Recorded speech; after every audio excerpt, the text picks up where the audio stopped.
All right, good morning. Welcome back to Intro to Statistics. We are going to start doing a homework walkthrough for chapter 4.1, and let me just go ahead and share my screen and we'll get started. All right, so there we go. Okay, let's see here. So compute the correlation coefficient. This is going to be your calculator. Your calculators are going to be a little bit different than mine because you have a TI-84. There is a slightly different ways to do this, but we're just going to go ahead and clear our list. So clear, enter, oops, clear list 1, comma, clear list 2, enter, done. Okay, so then we're going to go back. We're just going to say, okay, stat, okay, edit. And we're just going to type in these numbers. Okay, I'm just going to put my X's in my list 1. So that's going to be 1, 5, 2, 4, and 6. 1, 5, 2, 4, and 6. And I just use the arrow key to go over to go to the right one level. So we're just going to type those in 6, 4, 7, 3, 5. Just double check it to make sure I have the same number of things in each one. So if both of them have 5 things in the list.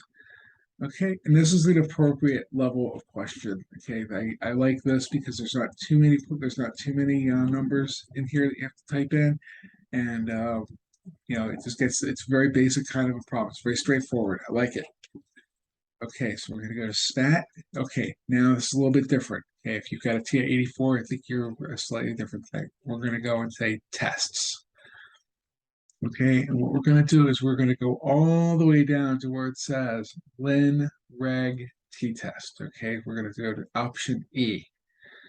Okay, and then we're going to say, well, where did you put the X's? I put them in list 1. Where did you put the Y's? I put them in list 2. Okay, this is for the t-test. This will be a little bit more apparent later on. Right now, we're just going to say row is not equal to 0. Okay, that's what that P is. It's a row. We're just going to go down and say calculate. Okay, so most of this you can just leave alone and just do the basic. I just want you to calculate this. Thank you very much. Okay, now we've got this output screen to deal with, and then we have to deal with that. Okay, so they just wanted the correlation coefficient. That's R. So that's negative 0.60994. So what we're going to do, how many decimal places do they want?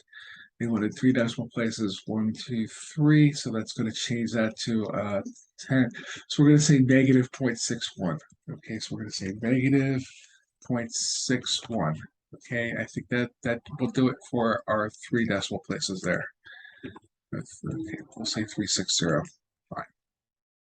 Okay, it's between -1 and +1, so that's the thing. And then they were okay. They gave me a little bit of a problem because it wasn't the right decimals, but other than that, they said that's fine. We'll do a lot more. Right.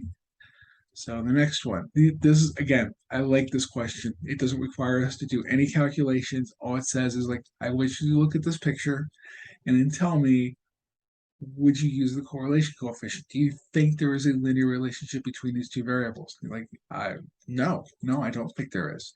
So it is not an appropriate measure to use here because they have a nonlinear relationship. I mean, clearly there's a relationship, but I wouldn't say that's linear. It doesn't look like a line. So this is a good question because it asks you the real basics, and I think again, it's a straightforward question. I like it. I would have no problem putting this on a quiz question. Okay, now let's go to do the next one. So that's a good kind of a question. Okay, so this one, determine whether association between the two variables is positive or negative. Well, the age of a car and its resale value. So if you've ever bought a car before, you know as soon as you drive it off the lot, you've lost half of its value. Well, maybe not half, but as soon as you drive it off the lot, you cannot get back what you paid for it. Okay, so as time goes on, right, we have whatever I paid for my 1983 Toyota Corolla. Okay, like if I tried to resell it now, even if it still works, we're getting less and less and less money for it. So there's a negative correlation here. This is the sale price of the car here, and this is the time that has passed. Okay, the more time that's passed, the lower the resale value. I think everybody's okay with that idea. Okay, so we have a negative correlation to that. Okay, so this is going to require you to actually have some life experience to see whether or not that's going to be true. But again, I try to pick problems that people should know. Okay, so we'll see about that. Let's work with that. Okay. So another one, scatter plot. We construct a scatter plot. I mean, it's a nice problem. It's a nice skill to have. This is going to be horrible because we are going to have to plot these different points here. What I would do is I would come over to this little X, Y thing right here. I would not use the pencil because that requires you to be way too accurate. Okay. So we're going to go ahead and plot this. And then now we could just type points in. Okay, so it's going to require us to have a better memory than I do. So we want 1.65. Okay, 1.65, 65. And then you could use the mouse. Sometimes I use the tab key to kind of move over. And then we have 3.54. Okay, so we went 3.5554. Okay, and then plot the point, and then there it is. Okay, we can't really do a whole lot until we X out of this, and we'll get some other options when we do that. But just type them in as you see them, and just like it says here, like don't approximate it.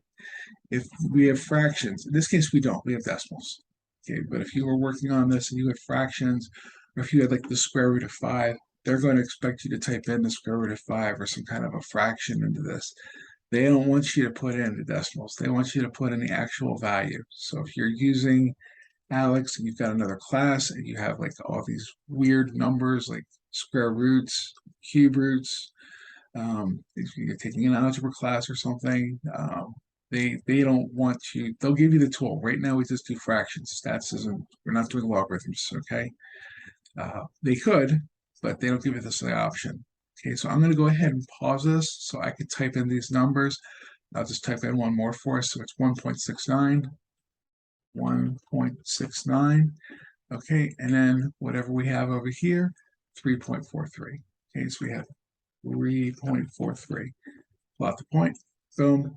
There it is down there.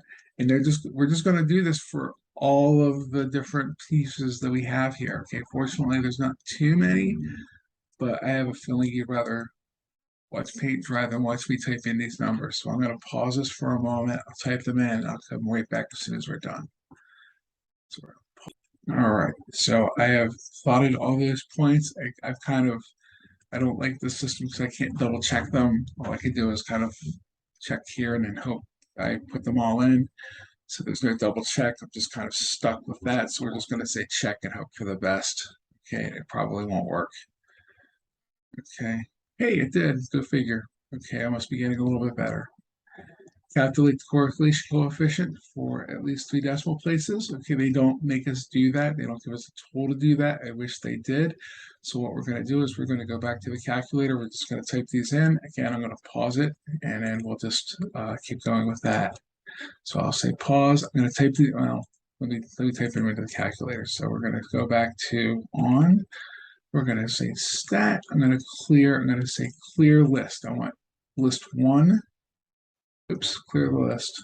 Which lists? List 1, comma, list 2. There we go. Done. Okay.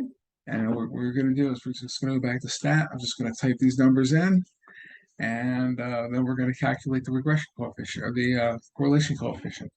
So I will pause so you don't have to watch me painstakingly put in these numbers, but you guys are just going to edit this. And again, with list 1, 1.65, enter, it just goes down. When I whip the Y's, that's going to be the cost of milk. See, look at our graph. Y part is the cost of the milk. The X part is the price of the eggs. Okay, so price of the milk, we're just going to go, I just use my right arrow key, 3.54. We're just going to continue in that manner until they are all in. So I will pause this so I can go ahead and do that. All right, so I put those numbers in, and now we have those. So what we're going to do is we're going to go to stat. We're going to go all the way over to where it says tests, and we're going to go down to where it says Lin Reg T-test. Okay, again, it should be option E. So we want Lin-Reg t-test. This is the one you have to remember. You don't have to remember the ugly formula. The calculator does that. We'll hit enter. Again, I made sure that my list 1 was my x's, my list 2 was my y's, so I don't have to change anything. We're just going to go down. We're going to leave everything alone. Okay, we're going to set it row is not equal to 0. That's the test it's going to do. We'll just say calculate, and we'll go ahead and type that in where we get to the bottom here. So it says, what's our correlation coefficient? What do they want this answer to at least? What do they want? 3 decimal places. So R is equal to 0.672 and then a bunch of zeros. So 0.672. So 0.672. Oops, just 1, 2, 6, 7. Oops. Oh, come here. 0.672.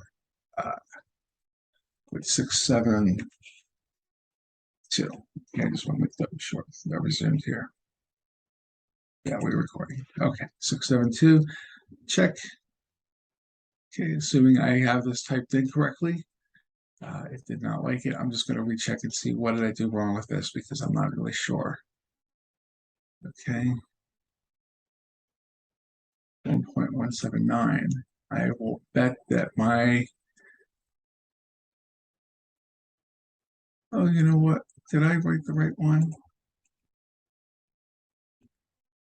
Oh, I didn't look at the right letter. I'm sorry. So we want to go back to R 1.179. That's what we want. Okay. So my apologies for that, but we want to make sure that we are looking at the correct value here. So we went to 1.179. Okay. So in a month for the price of eggs above average, we do expect the price of milk to be above average or below average. I guess since we have a positive correlation, I would say sure, but this isn't a very strong correlation. So we would say that yes, if the price I would expect the price of milk to be above average since the price is also a positive correlation. Okay, and that's really all they're asking for is a positive or negative. Although this isn't very positive, 0.179 is not a very strong correlation. Okay, so we'll go ahead and say check. Okay, so that's all we have for that. Which of the following best interpretation of correlation coefficient? When the price of eggs rise, then the price of milk is to rise. When the price of milk rises, it causes that's a right there. You know that these are false. These are not good questions or not good answers because as soon as it says causes, okay, we already talked about causation versus correlation is not causation. So you see this word causes, unless they're really, really careful, unless they've done like a little bit more of a preamble for this, all we know is that they're related. I have no idea what one is causing the other do. So look at the last one. The changes in the price of eggs do not cause changes in the price of either. The correlation says that they're so this is a terrible question because there's one obvious answer.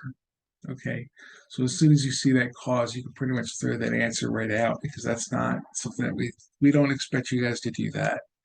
So we'll say check for that one and then we'll go on with our lives. Okay, so when you see that word cause as an answer, you could pretty much throw those answers out unless this little story that they give us is much, much longer.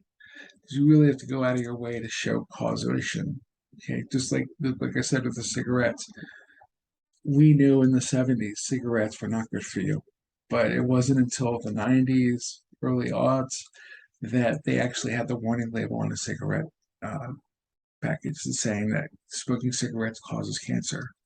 So we knew long, long, long ago, but we were not able to say that as a warning. So when you see this word cause, you know that today that's not an answer that really works. Okay. So let's see what we have here. We are on number 5. So what I'm going to do is I'm going to go ahead and cut this one off and we'll do a part 2 and then we'll see what we do. Okay, so thank you for tuning in. I will see you next time.